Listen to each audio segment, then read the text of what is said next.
Hello, this video is about using compound interest, which will help us with our investment appraisal techniques. So first of all, we'll look at a very simple example of compound interest. This is where we've got an amount of money now, £100, and we're investing it at 10% per year for 3 years. And we want to work out how much we will have at the end of the 3 years. We start here. Year 0, we've got £100. During the first year, we earn 10% of the 100. So 10% of 100 is £10. So at the end of the first year, we have £110. During the second year, we earn 10% of 110. We earn £11 interest. So then at the end of the second year, we've now got £121 in the bank. Invested for a third year at 10%. That earns us an interest of £12.10, 10% of 121, and that leaves us with £133.10 at the end of the third year. Now that's a very simple compound interest, 3 years, 10% per annum, and you could do it this way, although it's rather tedious adding on the interest each year. If you were doing 10 years, you could imagine that would be quite tedious to do. A more direct way would be to do it like this. So same example, £100, we multiply, the little star sign is multiply by 1.1. We're using 10%. If you multiply by 1.1, you're actually adding on 10%. You're finding 110% of the £100. So 110% of the £100 is 110. So if we were using 20%, we'd multiply by 1.2 and so on. So we multiply by 1.1. That gives us 110. We then immediately multiply by another 1.1. That will give us our 121. We've done 2 years now. And then by 1.1 again, which will give us our final answer, £133.10. So we're just multiplying up each time, adding 10% to the previous figure. That's more direct, quicker on your calculator. Then if we look at, there's a formula, which is the normal sort of compound interest formula, that we can show how these figures are arranged in this formula. The amount is what we're trying to find, the £133.10, we don't know that yet. We're starting with the P, present value, which is £100. In the bracket here, we will have 1.1. 1 plus, and the R is 10%, so 10 over 100 is 0.1. 0.1 plus 1 is 1.1. So in the bracket we'll have 1.1 in the bracket. If it was 20% we'd have 1.2 and so on. And the T is the number of periods, and in this case T is 3. It means that what's in the bracket is multiplied by itself, raised to the power of 3. So it's multiplied by itself 3 times. So 1.1 times 1.1 times 1.1. That means it's multiplied by itself 3 times, cubed if you like, but usually say to the power of t to the power 3.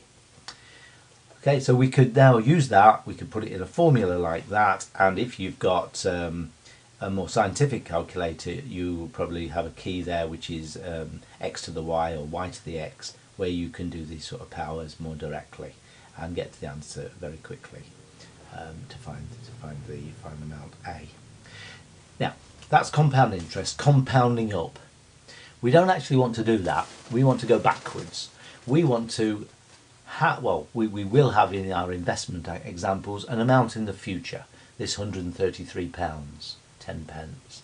What we want to find out, assuming it's 3 years and 10% per annum, we're given that information, how much would we need to start with, i.e. we know it's 100, how much do we need to start with to get to that £133?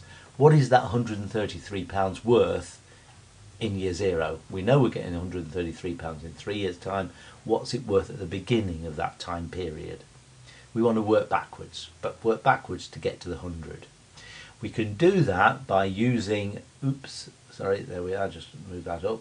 We can use this present value formula, which is a rearrangement of the one above, putting our 1.1 to the power 3 at the bottom here, and having A, which is the amount, because now we know that it's £133.10 at the top, and we're trying to find P. We're trying to find out that this will come to 100 if we put 133 at the top there, 1.1 to the power 3 times itself 3 times, and A divided by the answer.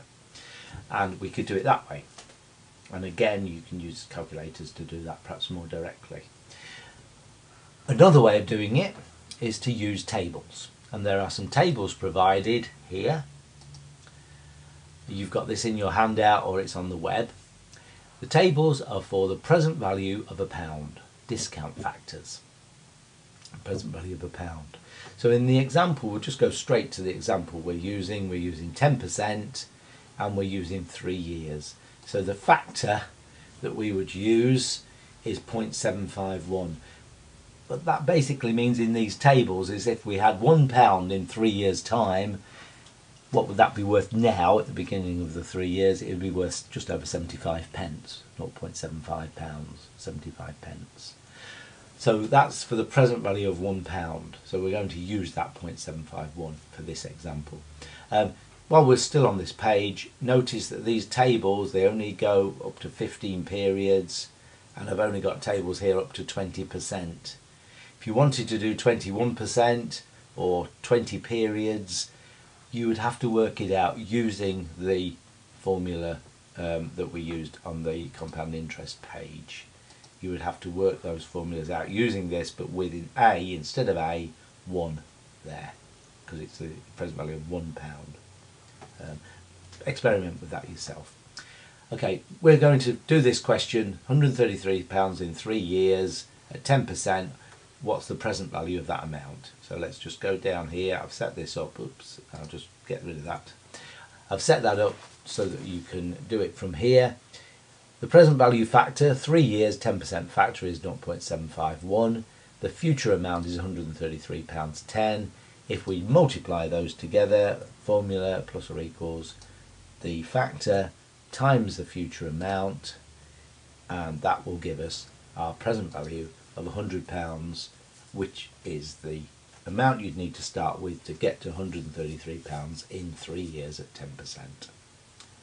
Thank you. The next video will be on using this compound interest and the present value tables in our investment appraisal. Thank you very much. Bye.